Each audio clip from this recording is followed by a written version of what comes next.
Good Friday morning. Welcome back to the KY3 Digital Desk. I'm Anna Johnson. I've got Joe McLean with me. We're kind of going to do a quick fire interview this morning to talk about a few things that are going on in Washington, how that applies to our state here. So welcome back, Joe. I know that you have a lot on your plate today. Yeah, certainly. And one of the main things we're following is is how Missouri's congressional delegation is responding to the international crisis that's going on right now. Obviously, we've been reporting a lot about the situation in the Middle East, in Gaza, that very highly contentious territory there. The U.S. and including our Missouri delegates have really strongly come out in support of Israel. One notable exception, though, and she's been getting a lot of criticism for her sort of position.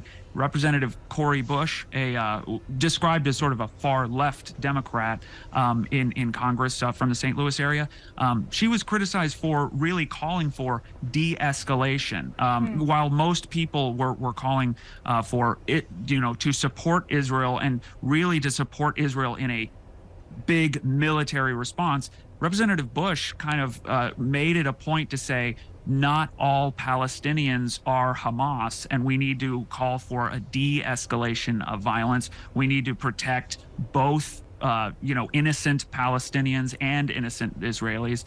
So her message mourning the losses on both sides, obviously one side being Israelis and one side being Palestine, there's no real sympathy on any side for Hamas, which is the section, the militarized group that is credited with these attacks, took credit for these awful, horrible attacks. So again today, Congress is still stalled. The House, U.S. House of Representatives can't do anything except elect a next speaker, and they currently don't have anybody who has the votes in Congress to be able to get that job. So essentially, there's really no track right now to get the U.S. House of Representatives back moving again. So today I'll be interviewing a couple of our congressmen to ask them what's next. How do we get a speaker elected, and so that we can start doing things like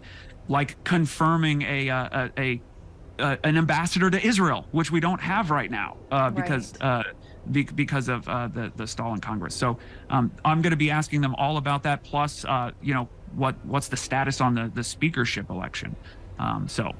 Well, with the speakership too, I mean, many of us remember when McCarthy was voted in as speaker. It took a significant number of votes, and he had to make a lot of concessions to that small group of people in the GOP, and that ultimately was the same group that kind of voted him out. So the question's going to be, is somebody else going to have to make concessions? And like you said, right now, Steve Scalise didn't have the votes. Jim Jordan, it doesn't sound like, had the votes, and people that are not in that small group don't seem like they're very open to having somebody from the small group. It's just, there's a little bit of infighting there. At least they're trying to keep it behind closed doors, so that's positive. But I think it's going to be really interesting to hear what our state leaders think about that. And it is really going to be on all of us voters, all of us constituents, to hold our elected leaders accountable, to say, hey, get it together. I mean, and I want to point out that this is all because of the Republicans control the House of Representatives, and they have such a slim majority. They have such a slim margin of majority that they really have to be unanimous in everything they do, which is difficult when you have a bunch of different people, 200 and some odd people with 200 and some odd agendas. I will say, though, all of the last Congress, when Nancy Pelosi was Speaker, she never had a majority of more than 6. Right now, the margin is 5. She never had a margin higher than 6. And obviously, as we know, the Democratic Party was able to get a bunch of the Biden administration's agenda through. So it really speaks to the functionality of right now of the Republican conference in the House of Representatives. And what's interesting is tying both of these topics together. When McCarthy was Speaker of the House, he reached across the aisle, worked with Democrats in order to get the temporary funding passed. And of course, they're going to have to readdress that once they're able to actually go back in action and have those discussions. But one of the things that was not included in that, the Democrats were hoping to include, was funding for Ukraine. Well, since we've had this whole situation with Israel, people are wanting to send funding for that. Some in Congress have suggested tying the funding to Ukraine to the funding to Israel, and it's kind of making it a little bit more palatable for everybody else who originally was very much against sending funding to Ukraine.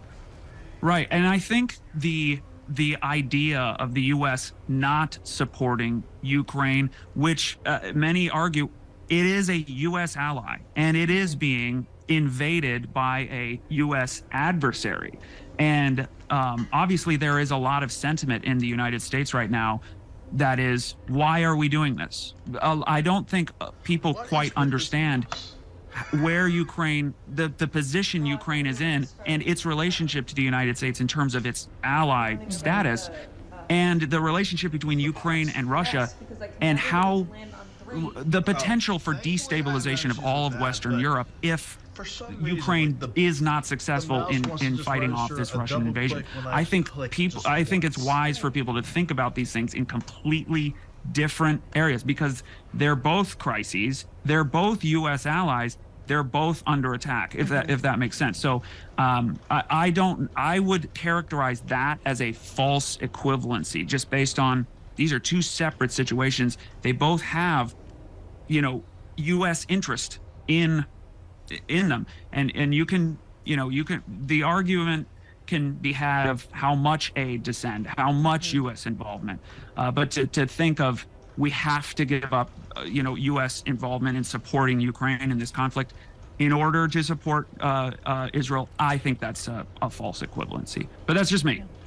Well, it's interesting as well. Vladimir Putin came out this morning saying that he would be fine if Moscow acted as an intermediary between Hamas and Israel, and also criticizing them for all of the fighting they're doing on the ground that is hurting civilians. He's also been accused of that as well in the war against Ukraine. So it's really fascinating. There's so many puzzle pieces to this when you're talking about the U.S. and Israel and Ukraine and Russia and Iran, because they're all intermingled. And so it's going to take a lot of work to get this figured out, but none of that work can begin until they elect a Speaker of the House. Right. Congress can't even pass a resolution, a symbolic resolution supporting Israel. They can't, like I said, they can't do anything by law except pick a leader. So right. We're going to have to see how this shakes out, and if the Republicans can build a coalition to elect a speaker. Well, thank you so much for joining us, Joe. Really fascinated to hear what our leaders have to say a little bit later today after you have those interviews. This is going to be a very tumultuous weekend for sure. And thank you guys for joining us on the KY3 Digital Desk. We always do this segment every Friday. Joe and I get to catch up and chat about state politics and national politics, and we really get to understand what's going on throughout the country and the world, and then of course inform you as well of that. So make sure you always come back here at 9:45. We'll have that for you.